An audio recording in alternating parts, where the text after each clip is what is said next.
This morning, I really need to finish what I was talking to you last week about. I knew that there was no way to cover everything I wanted to say last week. And at 45 minutes, I had to stop. My internal clock doesn't go off till 45 minutes, so if you know why I'm going to 45 minutes, that's why. I know the clock up there tells me I'm supposed to stop at like 35, and most of the times I don't even look up there till about 40.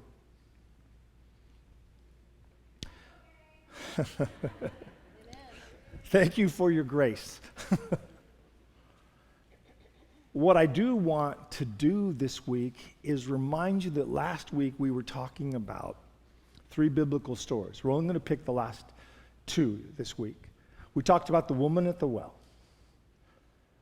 who literally is standing between Gerizim and Ebal, these 2 mountains that mean nothing to most of us. But to her and to Jesus, who is sitting there talking to her, these are the mountains upon which Israel was called to make a pledge of its decision to follow Jesus. On Ebal, this bald mountain covered in rocks, there was a giant altar built, and on top of this altar, a sacrifice made, and Israel was called out literally. Here are the blessings from God if you follow him. Here are the curses to expect if you don't. Will you follow Jesus? And an entire nation of maybe 3 million people gathered in this large valley decided that day and stated publicly and loudly that they would follow God. They had followed him this far, and they were going to follow him the rest of the way. Well, if you've read your Old Testament, you know that was kind of an up and down bumpy story. And aren't you glad for it? Because God never bailed on them. They bailed on him, but he never bailed from them. The second 2 stories were 2 men in Jericho who, within a matter of moments, maybe less than half an hour, have amazing encounters with Jesus. One who we learned, somehow later they learned his name, because nobody knows his name when the story is taken. Jesus doesn't interview him. But eventually the church knows his name, and the name gets recorded. It's blind Bartimaeus, the son of Timaeus. Bar just means son. On the outside of the city.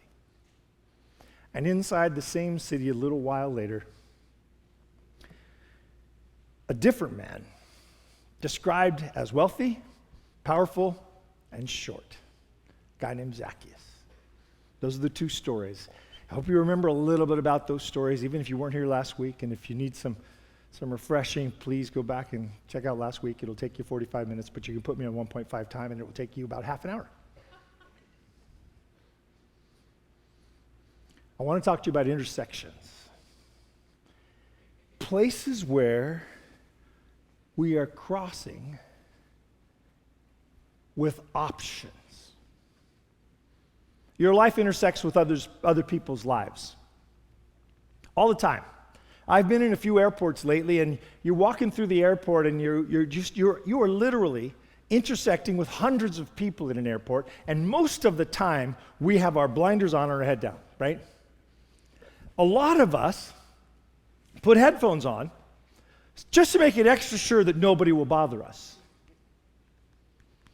And you see people walking through a crowd at an airport, headphones on, head down, sometimes sunglasses on. The sign that they're wearing says, "Leave me alone." And most people do. Unless you're really obnoxious. And I know some of us are. And we just kind of want to go up to that guy and say, "Hey, hi, how you doing?" And make them open their headphone and say, "What?" "Oh, I just wanted to say good morning and how are you doing?" And they give you the look like, "What planet are you from? You clearly are not from around here, because I have the sign on that says, 'Leave me alone.'" Some of you came into church wearing that sign today. The people might leave you alone, but Jesus is going to get in your face. He will. He'll be nice about it. But he will. So today, As we talk about this intersection, I want to remind you of the beginning of the statement. These two stories bridge from Luke 18 to Luke 19. Remember, the chapter divisions are not there. The verse divisions are not there. None of that stuff is there in the original text. So the people reading it originally would have read story 1, Bartimaeus, and story 2, Zacchaeus, boom, boom.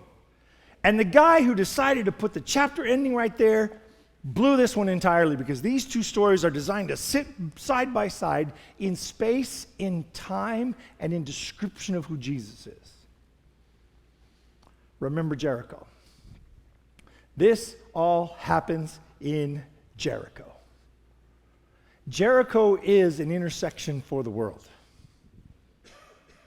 Jericho, this is a modern story. That little star there is Jericho. This is a modern map, and you can see Amman, Jordan off to the right. Can you see that kind of in the shadows there? I think this thing has a pointer. It's up there. Okay. From there, you go downhill. This is downhill. It's 860 degrees below, or 60 feet below sea level right here. It's 1,100 feet below sea level here. So it's downhill. Everywhere to Jericho is downhill, and everywhere from Jericho, except to the Dead Sea, is uphill. This happens at Jericho. It's a crossroads still today. The highways of Israel pass through here. The primary highway of Israel is this one running down here, and it runs right past Jericho. The primary highway of the Palestinian organization runs down the border between Israel and Jordan. Highways run back and forth between the two. The connections between Jerusalem and Amman, the capital of these two cities, these two states, runs right through Jericho.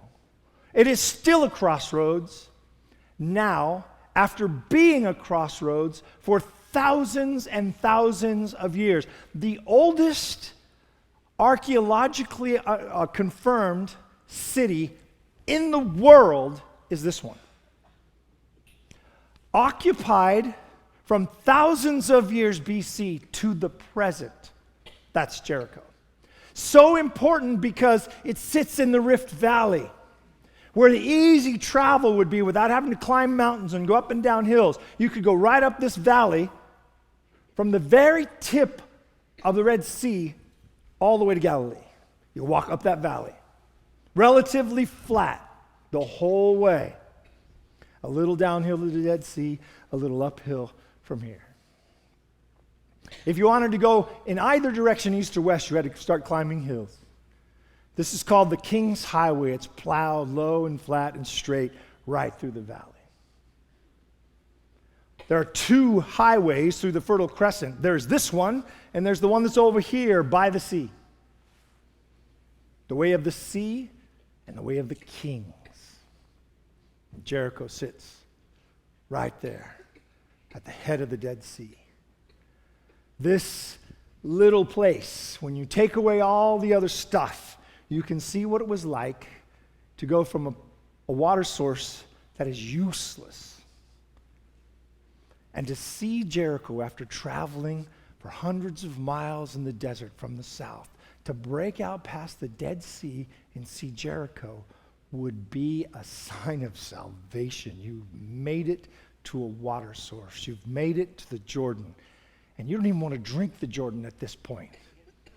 But in Jericho, there is a spring that has flowed from thousands of years BC to the present. The thing today puts out 180,000 gallons of water a day. Still. There are several other smaller springs around Jericho. And so this place at the edge of the world, and where the desert meets the rest of the world, this spot is an oasis that has been around for a long, long time. Certainly as long as man has been passing through the valley. It's an interesting place because it is the valley of the shadow of death. All the water, all the fish goes south of there and ceases to be of help. As soon as you reach the headwaters of the Dead Sea, the Jordan River is no longer worth drinking. The water supply is gone as you head out into the desert. And the last drink of water, you could fill your canteen at Jericho. It happened, it just happened that Jesus showed up at Jericho this day. I'm very interested in the way Luke decides to put this. It's almost like he said, it was kind of an accident. He wasn't actually going there, he just showed up there this day. It just happened. Do things just happen to you? I don't think it just happened really happens that often. We say it does. We know, I was driving along minding my own business and this guy just happened to cut me off. I was walking down the street and this person just happened to talk to me.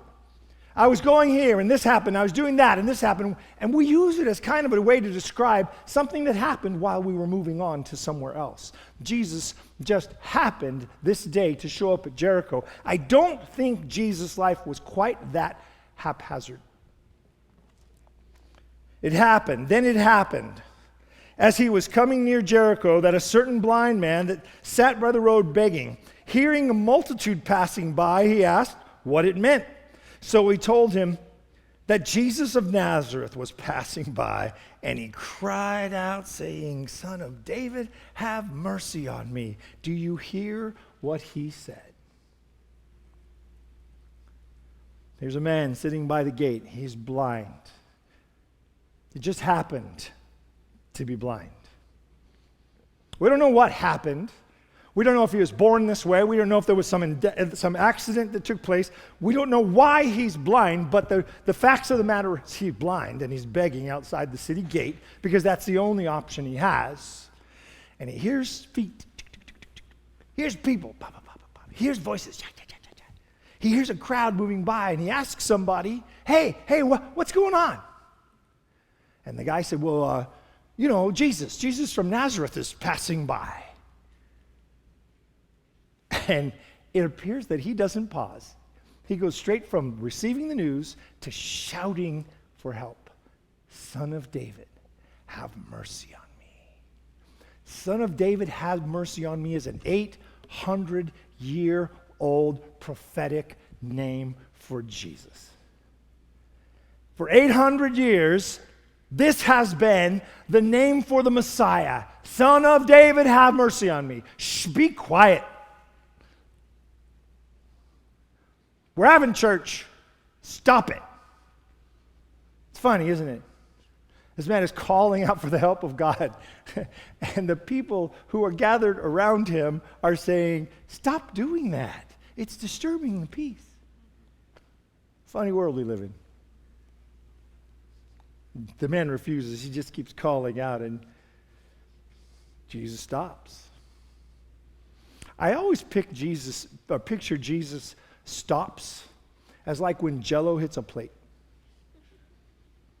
You know, when Jell-O hits a plate, it doesn't just immediately stop. It's not like you dropped a piece of bread on a plate, right? A piece of bread hits a plate and it's just there. It's just bread. When Jell-O hits the plate, it kind of...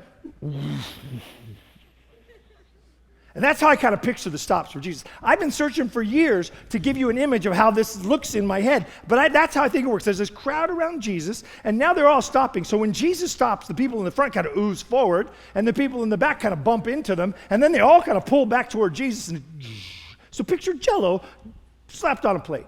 One of those nasty little squares of Jell-O you get at the hospital, that's the best kind to picture because it has a shape to it that you can understand. It's a square, so it slides forward and it's no longer a square. It slides backward, it's no longer a square, and it kind of settles into, I'm a square.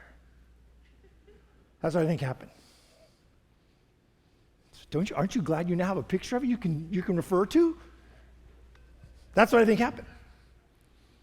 Jesus says, bring the man. You remember the story? He brings him over to him. And he heals him. Okay? Do you remember what he says at the end? Here's what it says. The man comes to him and he says, what do you want me to do for you? That is the question Jesus asks you every day. On your best day, he asks, what do you want me to do for you? On your worst day, he asks, what do you want me to do for you? He doesn't abandon us even when we abandon him.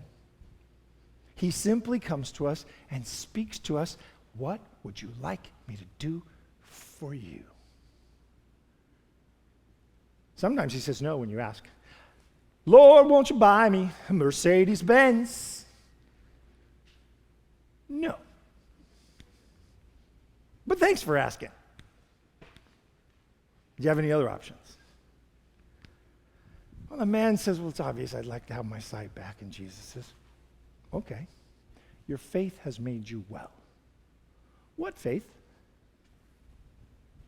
Here's a man at the crossroads city between life and death, both literally sitting there at the gate and physically, because his life is over because he's blind. He is just waiting for the final tick of the clock. That's all he's waiting for. He is just sitting there biding his time, trying to get a few alms from people passing by so he can keep himself alive long enough to die. That's all he's got. He has no hopes. He has no ambitions. He has no prospects. There is no future for this man except to return to this gate day after day with his hat in his hand, asking other people to help him. That's all he has.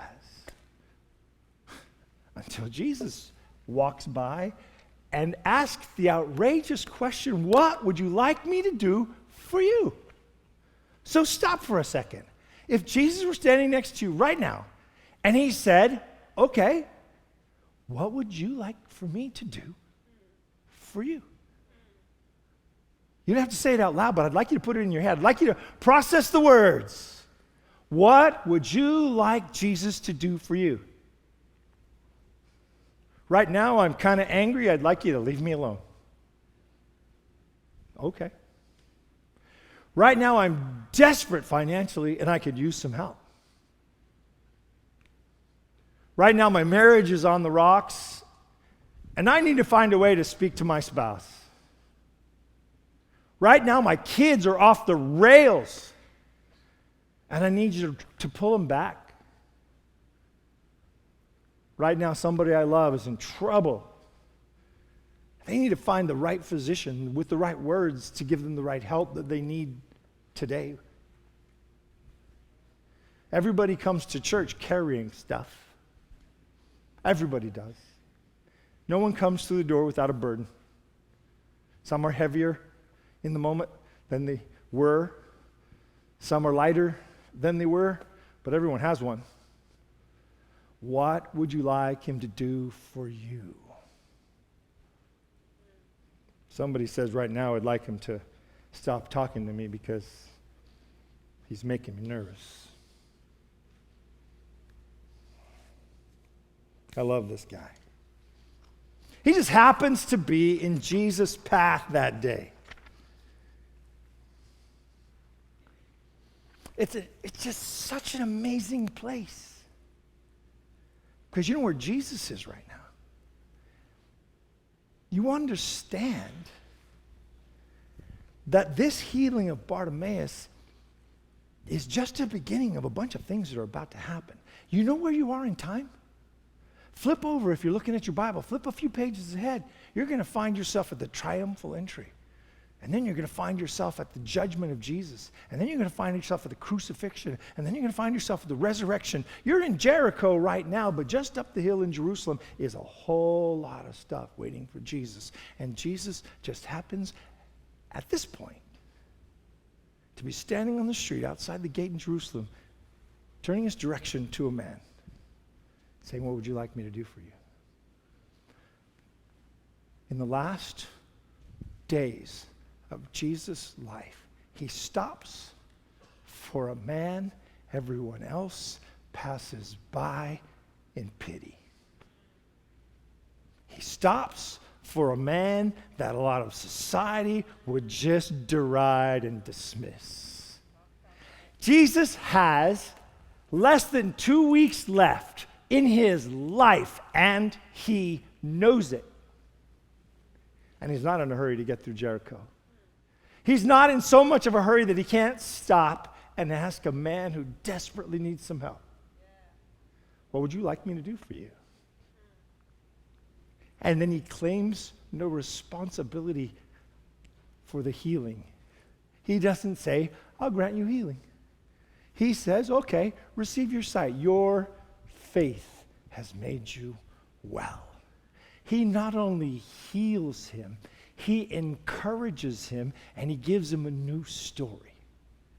You understand? He gave him a new story.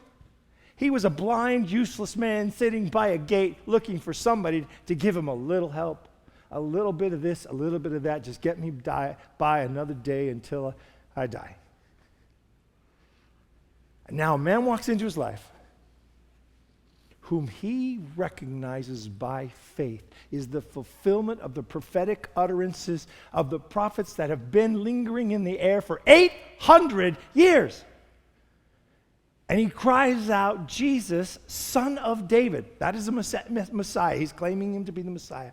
Have mercy. Messiah, Savior of the world, the one who comes to change everything, the one who is the intersection between life and death. You come, please help me. And Jesus stops in these last days of his earthly life and takes the time to heal the man whose blindness has left him with no hope. And he tells the man, you have brought this on yourself because you have faith.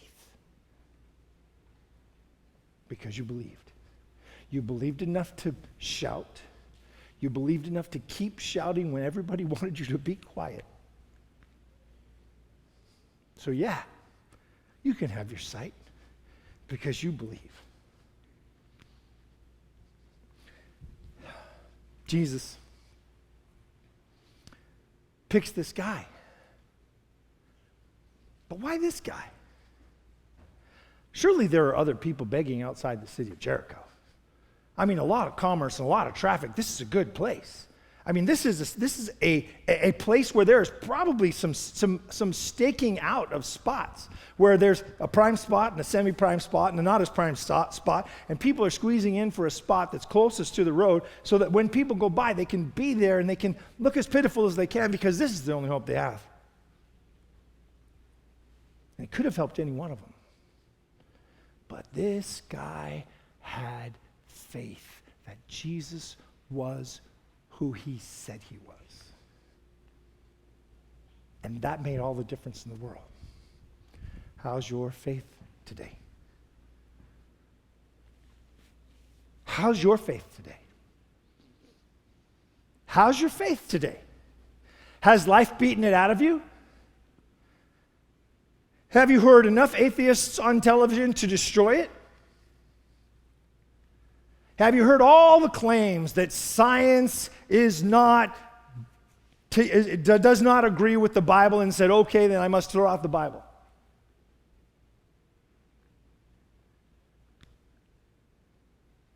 Do you realize we have more resources right now than we have ever had in the history of mankind except when Jesus was present to demonstrate the validity of the biblical story of the creation, of the flood, of the Christ, and of the resurrection. We have more information right now than has ever been out there before. Read Darwin's doubt. Read the return of the God hypothesis. Read one of my new favorite stories. What's the name of the book? Mrs. Cerna, what's the name of the book you gave me? Person of Interest. Read Person of Interest. It's an easy read, it's a fun read, and it's full of information. There is enough evidence to believe. How's your faith? How's your faith? Faith is to take the evidence and take the step to acceptance. Listen to the next words. Without proof. Because we can't bring Jesus into the room and have him talk to you. But he will come into your life and speak to you. Like the young man who was here this last week, who said, that song touched me back in Colorado, and when I got here, there it was again. And God was speaking to him through it. And that's only the story I know. That's only the story I was told. Think of all the other ways in which God touched people in the last week. Why Bartimaeus? Because Bartimaeus had come to the conclusion, in all of the problems and suffering that he had, that this man he'd been hearing about, this Jesus guy, this was the Son of David. This was the Messiah. Why Bartimaeus? Why stop here this day when your life is about to go away, Jesus? To say to this man, your faith has made you well. To give the man a new story. For the rest of this man's life, whether it was short or it was long, he was not the blind beggar who sat by the gate. He was the man who had enough faith in Jesus to be healed. How is that for a new story? Good gravy. I'd love to have that one. Jesus then enters. So the story says, then it happened that he was at the gate and there was this blind guy. And then Luke says, and then he entered the city. It's like Luke isn't all that impressed with what's just happened, it seems. It's like every day this happens around me, so and this is the way the Gospels are written. Remember, they're reflecting back on the story. They're covering it as quickly as possible. Remember, everything is written out with a quill pen dipped in a little ink on parchment paper. It's a struggle to get a lot of words in, so these guys don't get real wordy. They get to the facts, ma'am, just the facts. So, no big noise, and Bartimaeus decided to follow Jesus. And Jesus entered the gate. We stopped by the gate. And now we're moving again. And now we're going through the gate. And as Jesus enters the gate, Luke 19, 1-10 gives us a new story. Jesus enters the gate, and as he's going in the gate, we switch. Meanwhile, back at the ranch, we have the story of Zacchaeus appear. He interrupts us for a second. We've entered the gate. He doesn't say anything about what's going on, doesn't say anything about the gate, the road, nothing. Just, and by the way, while Jesus is entering, I want to tell you a story about a guy who's coming into the story in just a minute. His name was Zacchaeus. He's a short guy. He's a rich guy. He's a powerful guy. He's working for the Romans. Everybody hates him. He's imprisoned inside this city that is his home because he can't go anywhere without a Roman to protect him because everybody hates him. He has sold out to an occupying force, and he is collecting taxes from his own people to keep them going. He is on the bottom of the bottom of the bottom of everybody's hate list, or the top, as you might want to picture it. How dare a son of Abraham be that? He's been kicked out of the church. He has been kicked out of the family. He's been kicked out of the nation. He no longer belongs to Israel because he's a sellout among all the sellouts who have ever existed.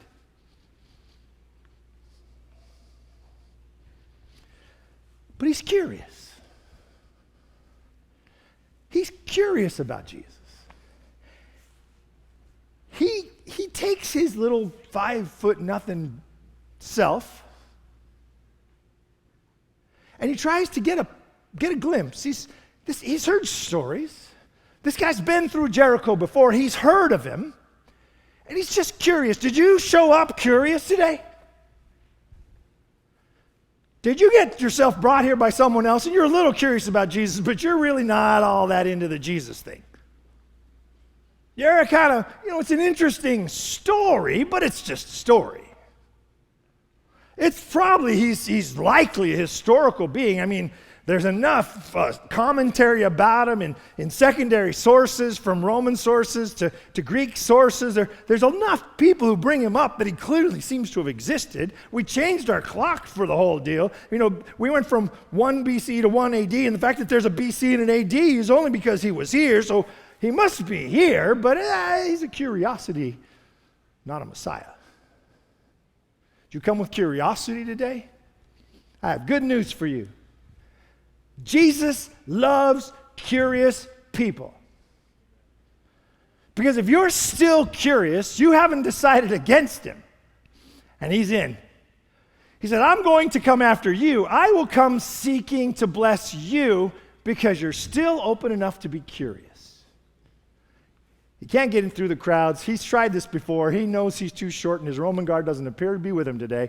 And so he runs up the street, knowing that there's a tree up the street, that someone in class, in second look last week said, and you know, God knew the tree needed to be there so that this could happen 40 years before, and saw that this fig seed fell on the ground in the right place to make the tree grow up. So, you know, he's God. I guess that's probably true.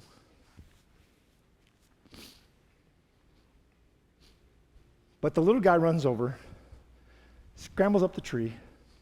Now, how would you get into this tree?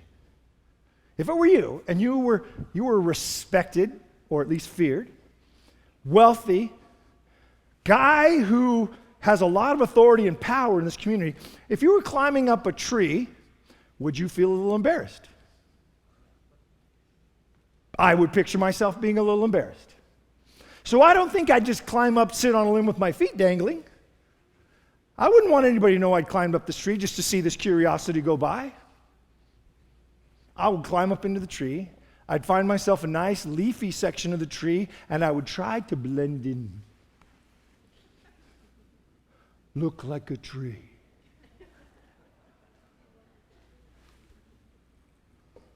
Because I don't want people coming by and making me the curiosity.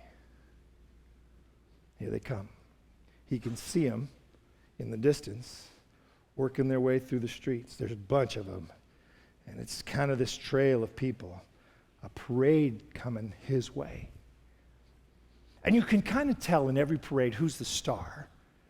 And the people around Jesus, he's got these sort of bouncer guys up front. Peter, James, John, they're the ones up front kind of saying, okay, make room. Jesus is coming, make room. Keep moving, come on. No, don't lollygog, don't hang around, just keep moving. Jesus breaks through the sphere of his eyesight. Through the leaves, he peeks, and he can see him. He's getting closer and closer and closer, and what amazing luck. He stops. He's probably about to preach. I've heard that this guy preaches. He could be here for half an hour. He stops right under the tree, which would be a good place to stop. It can get to be 100 degrees there. And so he stops. But he doesn't stop and turn to the crowd. He stops and he looks up through the leaves. Busted.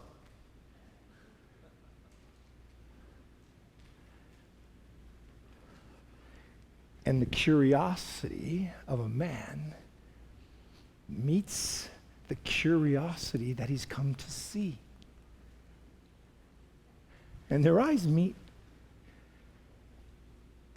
And he doesn't know to spit, jump, or run. And then he says his name.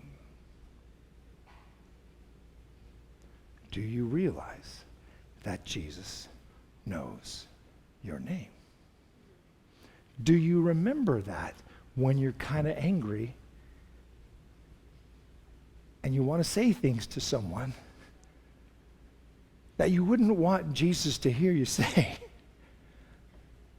Do you realize that he knows all about you? He has no questions about who Zacchaeus is. He knows this man inside and out. He knows he's a sellout to the Romans. He knows he's not always been honest. He knows he's stolen from people. And he knows the only reason he's breathing is because the Romans protect him. And he says, Zacchaeus. Me? Well, that's your name, right? Yeah, but how do you know my name? Don't worry about it. Come down. I'm going to be at your house tonight. Now I want to stop and pull you in to the two stories for a quick second. The blind man is healed. And you know what it says about the crowd? And all the crowd was amazed and praised God. And Zacchaeus is about to have Jesus at his guest. And you know what it says about the crowd? And the crowd murmured that he would go to the house of this great sinner. Did you know Bartimaeus was just as much a sinner as Zacchaeus? Because every one of us are.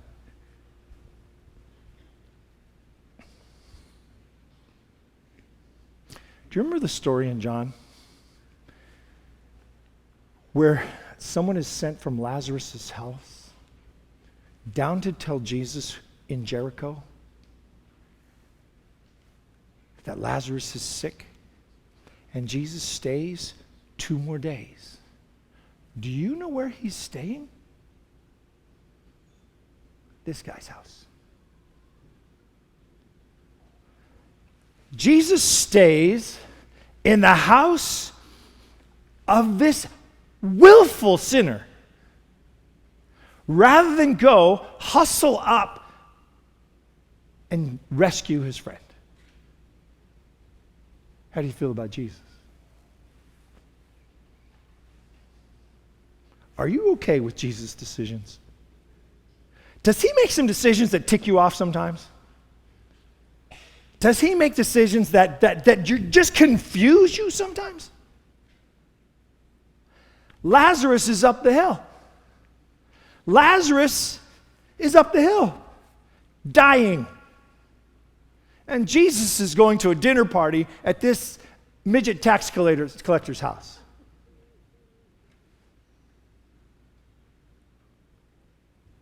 What kind of priorities are those?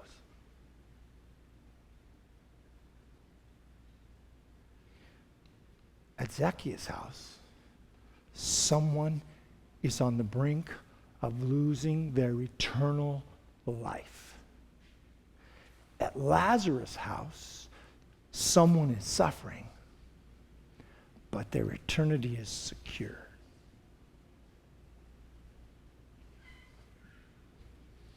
What I'm going to tell you is a conclusion I got many, many years ago that I've never been fully comfortable with. Jesus is more secure, Jesus is more concerned about your eternal life than your temporal life.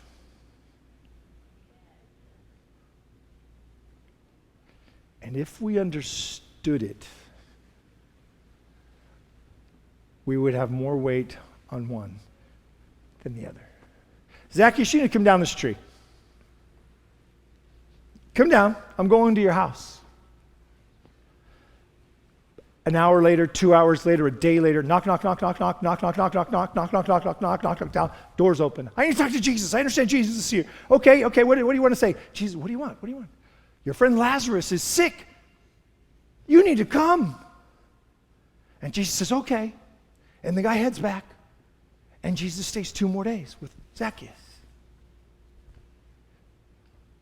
But sometime during that first night, it took a long time to prepare the food, but sometime during that first night, sitting there with Jesus for hours around the table,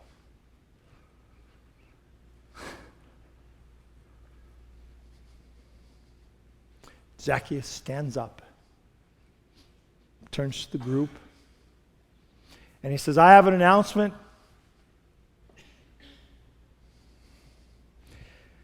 And he looks at Jesus. And eye to eye with Jesus, he says, I am giving half of my wealth to the poor. Half of everything. I'm selling all the junk I have in my garage, half of that. I'm selling my collection of motorcycles, half of that. I'm selling half of everything I own. And if I have defrauded someone in their taxes, I'm giving them back 400% of what I took.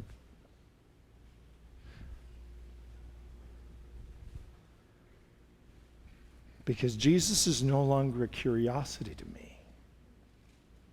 He's a new trajectory for me. You see, Jesus is at the repointing business.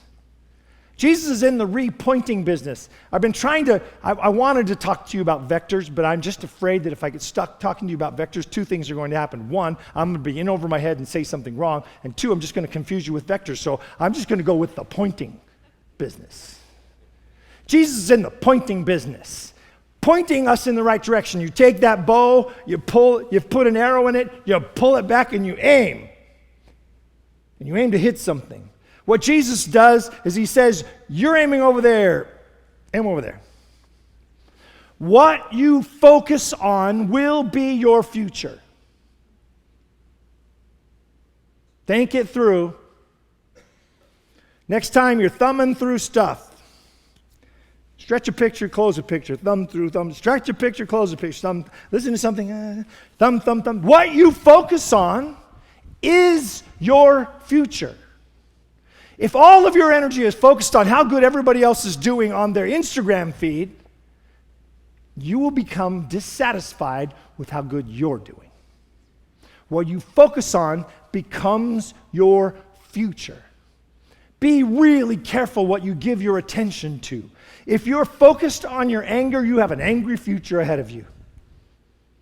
If you are focused on your lessness, the fact that you don't have what everyone else has, you will become disassociated with God because God has not given you the blessings you expected. What you focus on is your future. Be careful what you focus on. This man had been focusing his whole life on getting more prestige and money. And now he had it. And he came to the conclusion that it wasn't all that valuable. And so he's given half of it away to the poor. He's not giving it all away. He's saving the other half because he's about to pay a 400% debt to anybody he's taken money from.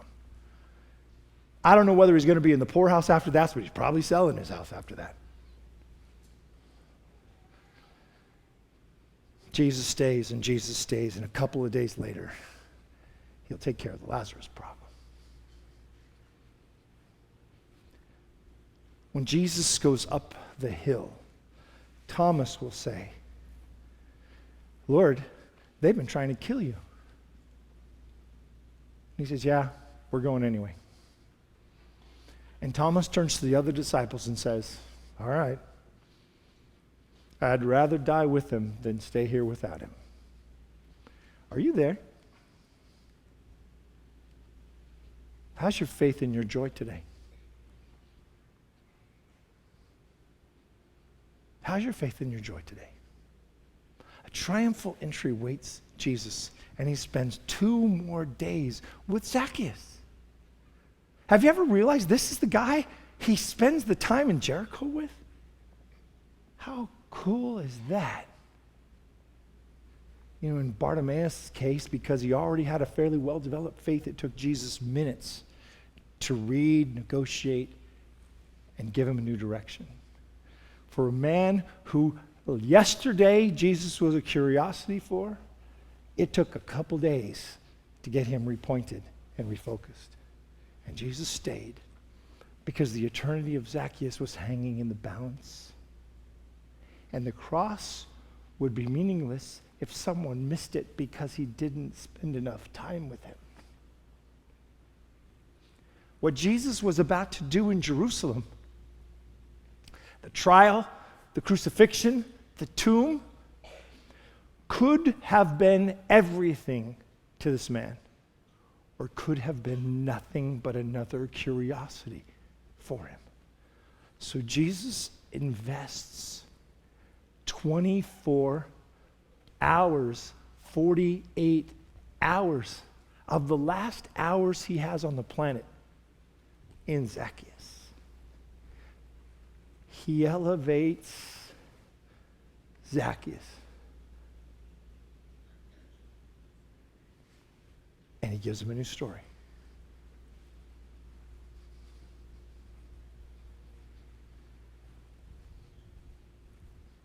Why this city? With all that hanging in front of him? Why now? With all that hanging in front of him? Because Bartimaeus was ready and Zacchaeus was curious. Because there were 2 more people who were for sure going to be in if he took the time. And by the presence and leadership and Spirit of God in his life, Jesus walks into Jericho that day, deals with Bartimaeus, and settles in with Zacchaeus.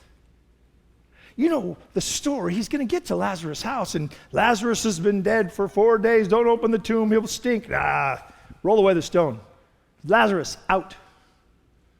And he comes out. He'll enter the city. People will be shouting, Hosanna to the Son of David. Hosanna to him who is the King of Israel. And within just a couple of days, those same people will be shouting, crucify him, crucify him, crucify him. He enters the tomb, and he exits the tomb. And Bartimaeus has hope, and Zacchaeus has hope.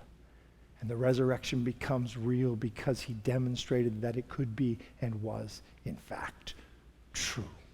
How's your hope and joy today?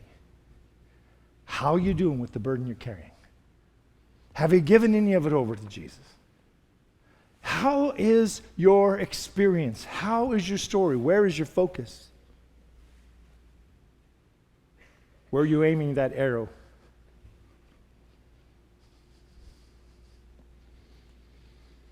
Jesus is in the lowest place on the planet. Metaphorically and actually. And he is willing to go to the lowest depths of anyone's life and ask the question, what would you like me to do for you? He knows your name. He knows your circumstances, and he is willing to take his time and invest it in you. That's the good news. That's the gospel. God has time for you. That's the gospel. Jesus made a way for you. We're at the intersections of things in your life, and he's making a way. He's pointing a direction. He's trying to help. He's trying to get you to pay enough attention, even if you're just curious, so that he can give you a more abundant life than you can understand or explain. I'll leave you this. The psalmist captures the whole day in this phrase that we're all so familiar with. Yea, though I walk through the valley of the shadow of death, I will fear no evil because you are with me.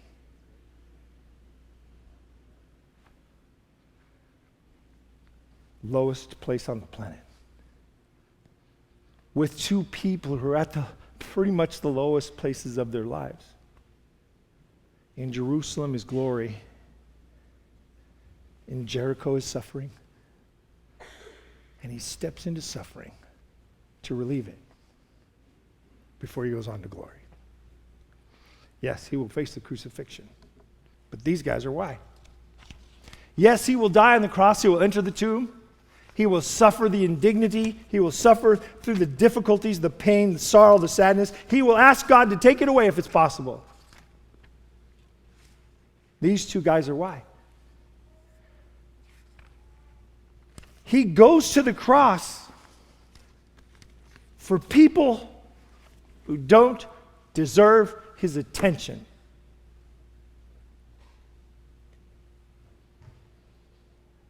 But he gives it anyway. How's your faith and your joy?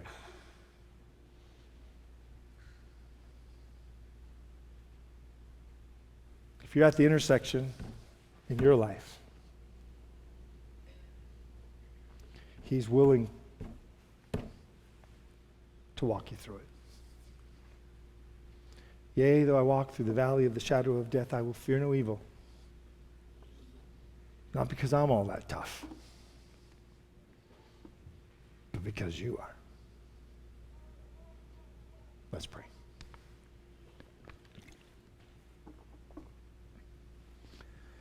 Father God, I know that you have so much to say to us, that you want to guide, to bless, to care for, to hold up, to pour yourself into us, to give of yourself and your Holy Spirit to us. And that we can give you our burdens. You will open our eyes to things we're unable to see. And you will take us where we are. And invite yourself into our lives and our homes so that we might discover who you are.